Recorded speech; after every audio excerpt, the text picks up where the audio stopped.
districts. But when I look into the eyes of constituents who want to provide for their children, they want them to have the best that they can provide for them. And they talk about standing in line. I've heard this story so many times from people who are brokenhearted about it and sometimes get angry just thinking about what they've seen and what they've heard.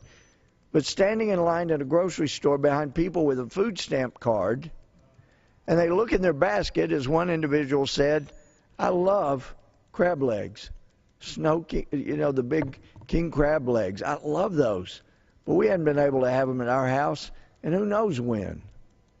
But I'm standing behind a guy that has those in his basket, and I'm looking longingly like, when can I ever make enough again where our family can have something like that, and then sees the food stamp card pulled out and provided.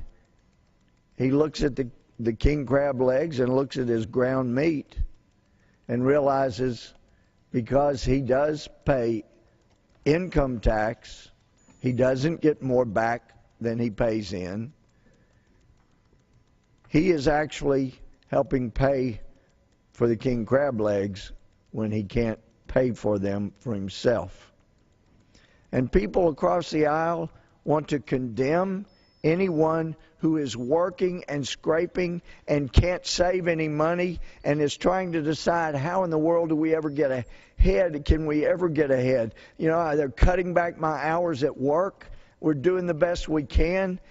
And yet I stand in line and see multiple people paying with food stamp cards for things I cannot afford. How can you begrudge somebody who feels that way?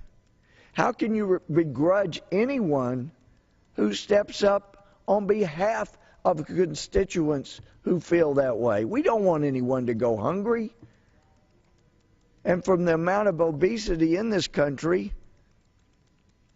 by people we're told do not have enough to eat, it does seem like we could have a debate about this issue without allegations about wanting to slap down or starve children.